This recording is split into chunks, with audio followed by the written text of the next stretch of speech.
ایک غیر مسلم نے اسلام قبول کیا.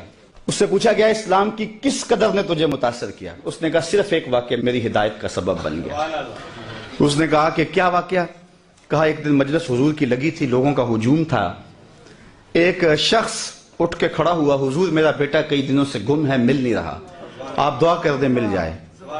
تو آقا کریم علیہ السلام قبل اس سے کہ ہاتھ اٹھاتے ایک شخص جو باہر دروازے پہ کھڑا تھا اس نے کہا حضور ابھی میں آیا ہوں فلاں باغ سے گزر کے، میں نے بچوں کے ساتھ اس کے بیٹے کو کھیلتا دیکھا فلاں باغ میں. باپ نے سنا کہ میرا بیٹا فلاں باغ میں ہے تو ظاہر اس نے فوراً دوڑ لگا دی.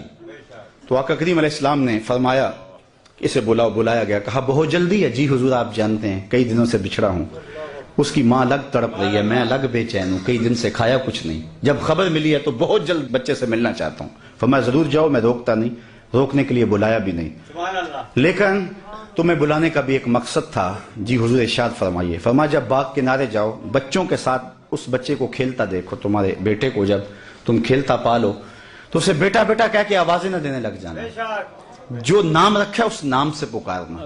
عرض کی حضور میرا بیٹا ہے، اگر بیٹا کہہ کے پکاروں تو حرج بھی کیا ہے؟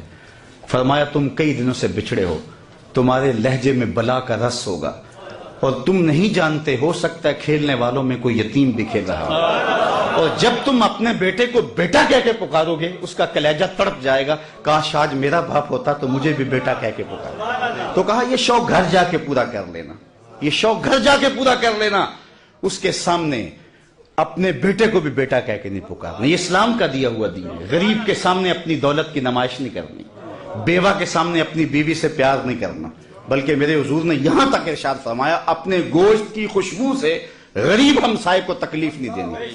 یا تو تھوڑا سا پانی زیادہ ڈال لو اور شوربے کی ایک پیالی ہمسایوں کے گھر بھی بھیج دو. اگر ایسا نہیں کر سکتے تو پھر ایسے زاویے میں وہ کھانا پکاؤ کہ غریب کے بچوں تک اس کی خوشبو نہ پہنچے. بچے ہیں ضد کر بیٹھے اور انہوں نے اپنے غریب باپ سے تقاضا کر لیا تو بوڑھا باپ کیسے آرزو ان کی پوری کرے گا؟ وہ کیا کسی نے کہا تھا نا، اسی ڈر سے وہ بچوں کو دوپہر میں سلا دیتی ہے گلی میں پھر کھلونے بیچنے والا نہ آ جائے. تو کہا حضور کی نزاکت قلبیہ کا لحاظ رکھنا کہ یتیم کے سامنے اپنے بیٹے سے بھی پیار نہ کرنا، اس کو بیٹا کہہ کے نہ پکارنا. کہا یہ چیز میرے اسلام لانے کا سبب ہوا. میں ابھی 2 ہفتے قبل وہاں عرب امارات میں گیا تو وہاں ایک ہندو لڑکا تھا گیان، تو اس کے جو رومیٹ تھے انہوں نے ان کو بیانات کے کلپ سنوانے شروع کر دیے. اس کا دل نرم ہوا تو میں نے جہاں جمعہ پڑھانا تھا تو وہاں اس کو لے آئے تو وہ باہر بیٹھ گیا، مسجد سے باہر گفتگو سننے لگا. تو میں نے جو گفتگو کی تو اس میں حضور کی سیرت کا عنوان تھا تو میں نے یہ واقعہ سنایا. میں واقعہ سنا تو وہ اٹھ کے اندر آ گیا اور اس نے کہا مجھے اسلام میں داخل کر لو. تو میں نے کہا کہ آج بھی حضور کی سیرت میں اتنی چمک ہے، اتنی روشنی ہے، اگر ہم کسی ڈھب سے اس کو بیان کریں نا تو آج بھی جو دلوں کے اندر ایمان کے تخم ڈال سکتی ہے.